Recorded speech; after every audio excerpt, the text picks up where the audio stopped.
Very, very special day and a very busy airport here this morning, Bob. Absolutely. It's not every day that the Air Force has a 100th anniversary, and seeing we fly all these historic aircraft that are all used by the RAAF, then we were determined to make sure it all happens.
have two up there now. This is from the Historical Aircraft Restoration Society.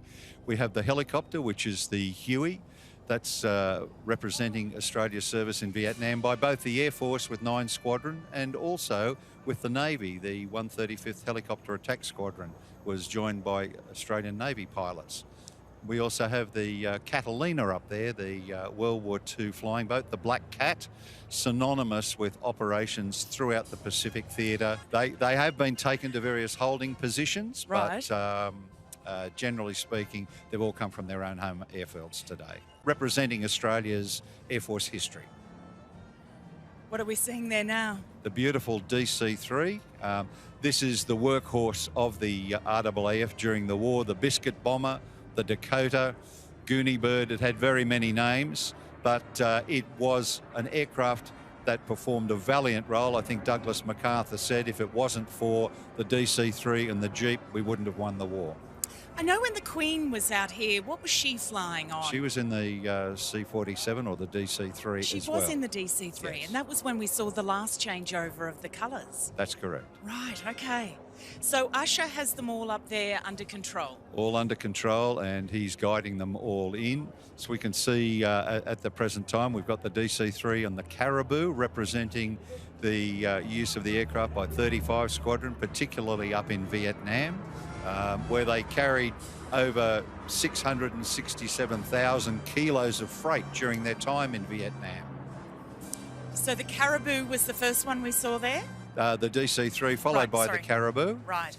And now we have another HARS aircraft. We have the Lockheed Neptune, maritime reconnaissance and anti-surface warfare, anti-submarine warfare aircraft. Actually first flew before the end of the Second World War. And this aircraft is representative of the 2 squadrons that operated them here, numbers 10 and 11 Squadron. Peter, I've got the right person here with me today. Thank you. What can we see there now? Okay, that is the Lockheed Orion aircraft, which took over the same role as the Neptune, but a much more capable aircraft. It was actually designed out of the Lockheed Electra airliner. Have we ever seen such a collection of aircraft for a fly past like this? Not in recent years, certainly not. And the fact that we're combining civilian operated aircraft with military aircraft to show the RAAF history is extremely important.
performed exceptionally well. We were right on target over the Commonwealth Avenue Bridge in Canberra. They gave us a plus or minus 15-second time to go and be right over the top. So to take off from here and fly for a couple of hours and then do an approach over Canberra with Joint Strike Fighters behind us and 60 other aircraft in the whole parade, we did an excellent job in meeting our time on the target exceptionally well. Anything cross your mind on the way back here in the Neptune? Oh yes, well, you know, the Air Force operated the Neptune behind me standing now for 12 years. We've been operating it now for 32 years. So you have to say, is this aircraft going to be still flying in the next 30 years or not? And it's just really a good aircraft, and it's still low time compared to what civilian aircraft are. So as long as we've got the passion and determination and we want to save history, then there's no reason any of these aeroplanes can't keep flying for the next generation. Well, the Neptune was your first aircraft really that started this whole thing, and behind us we have the Connie. Yes. Well, the Neptune, my secretary's husband who flies the Catalina and flew it today, Gordon Glenn, and I on April Fool's Day 1988 ventured up to Townsville in Queensland and took delivery of the Neptune behind us. And about a year later, my wife and I were on a conference in Tahiti, and there was another Neptune going to be burned in the fire dump. And we stopped them doing that, got approval from the Americans and took possession of it and flew it back here in Bastille Day 1989. We then needed spare parts for 2 Neptunes. So another conference in America, and I got Gail and Gordon to join Joan and I after the conference. We went to Tucson looking for spare parts, and here's this derelict Super Constellation down there. So the Connie then took another 5 years, we brought it back, and it's been breeding ever since. And we've got somewhere near 70 aircraft now, and the next big addition, of course, will be John Travolta's 707. Look, fantastic to see you on the ABC there flying over Canberra. How did it feel? I felt very good. We thought the show went really well, and HARS did an excellent job there. And I think they're quite happy with the way we went. Yeah. And on time, that's what meant. Yeah, you guys were good at that. All getting off this morning, we got that. It's a busy little airport down here today. Yes. Yeah. Yeah, well, when HARS gets their fleet going at times, it sure can be. So you guys ended up at Qantas together after all this. So there's a sort of like 200-year celebrations in 6 months. In almost the same year, that's exactly right. Yes, we flew together flying Caribous. We never actually flew together in Qantas, I don't think. But if you'd asked us whether we would have been flying Caribous again together in 40 years' time, we would have laughed at you, I think. But here we are. So how did it feel, guys? It was great being part of something that's A, historic, and B, quite exciting. The amount of effort planning that went into that was tremendous, and to see it just turn out the way it was designed to was quite satisfying. Absolutely, couldn't agree more. The briefing we had on Saturday, it was like conducting an orchestra, and we were fortunate to have a holding pattern pretty close to the target, so it all worked really well. But yeah, it was a lot of work's gone into this, and it was great to see it all come off.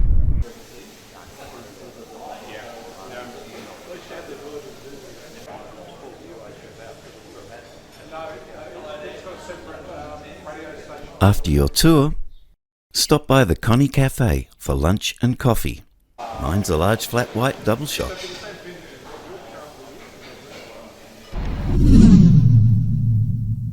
Open tarmac days are a regular feature at HARS.